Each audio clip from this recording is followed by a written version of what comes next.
Thank you very much, Councilwoman Taylor. Councilwoman Chen. Thank you, Mayor. And I wanted to thank all speakers who came this morning to share your thoughts with us. And I want to just thank everybody involved, including the businesses, the organization, and so forth. And certainly with the staff's effort, I am encouraged to see the initiatives that's being laid out by the staff. I think that's a very good first step. But I also wanted to emphasize the reason why we're doing Sebeda, the plan, and also reach out is really trying to level the playing field so that everybody in San Antonio will have a shot, just like what Councilman Taylor mentioned, because we do believe that we should provide everybody the opportunity to seek a public contract. I also wanted to mention that it is important that whatever the program we design needs to be fact-based, database. So it's based on data. So Mike, you mentioned and explained about the collection of the data, the timeline. I think that will be very, very critical and very important. But I also wanted to point out that I think Travis pointed a very good point about the shell companies. Remember, the spirit of this program is really to help those true businesses, minority small businesses who are trying to build their firms. We wanted to make sure that we verify people who are taking advantage of the program. Not that I know anybody, but I think that's a very, very good point that needs to be observed and make sure that we have an opportunity or a way to close that, somehow that loophole. So with that, I'm supported and encouraged about the direction that the staff's recommending, and also I want to share with the mayor and also the council that I think you do have the will from City Council to make sure that we provide all the opportunity, equal opportunities for everybody in the city of San Antonio. So thank you, Mayor. Thank you, Councilwoman Chen. Councilman Bernal.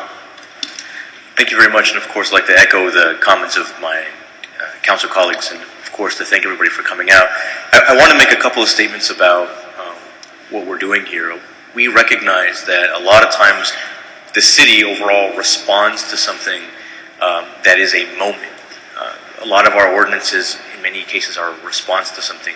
Our Sebeda ordinance, and where we are now with it, in going race conscious, we now have the ability to use race and gender as a consideration in awarding contracts. And that's a significant first step, and I recognize that it's a first step, but I want to spell something out very clearly so that people don't misinterpret what we do as hesitancy. Legally, and this is in reference to segmentation in particular, legally we cannot go to segmentation until we have a year's worth of data under the race conscious ordinance first. So whether we wanted to or not, legally we can't get there yet, and it's important for people to understand that. I recognize that overall the city could have and should have been doing a better job. And so I want to explain the segmentation piece in saying it's not that there's not a desire to get there if we need to, and the data will tell us if we need to, but there's no legal avenue to do it at the moment. And it's important for people to understand that. Second of all, I think what we're talking about with regard to all folks is not just the numbers, but the players. We're looking for, with regard to the African American community, the Latino community, Asian Americans, and so forth, is equality of opportunity. But what that also means is that it's not just that we get the right numbers, that we end up with the right sort of mixture of percentages, but that folks across the spectrum who maybe otherwise have never had the opportunity to do business with the city now have that chance. And so if we end up with a number that looks good, but it's a collection of the usual suspects, then we really haven't done our job. What we're really looking for is to make sure that the players that are part of the program are people and companies that maybe otherwise have not been a part of the work that they do with the city. And that's also just as important. And so there's a great lawsuit they're all familiar with, and I want to make sure that people understand what I'm saying.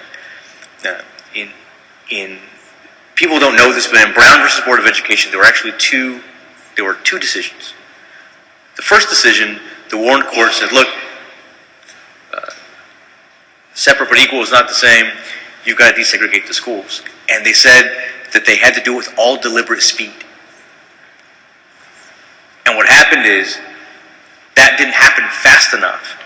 And so there was a second lawsuit, and in the second lawsuit, it was about what all deliberate speed meant.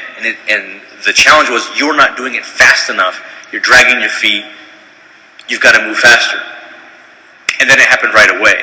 And what I'm saying is, we're not experiencing an all deliberate speed moment. We're going to do absolutely as much as we can until the moment happens where we can do more. And it's important that people understand that. And I'm excited to see how that plays out. I'm excited to see all of the different groups in the city working together. And I'm very hopeful that it isn't just another race that people are running where we end up in the same place. That where we start and where we finish are certainly different places. And you have our commitment, not just mine, but you have our commitment. And we're very interested in seeing real, measurable progress. And anything less than that would be failure. Thank you very much. Thank you very much, Councilman Bernal. Councilman David Medina.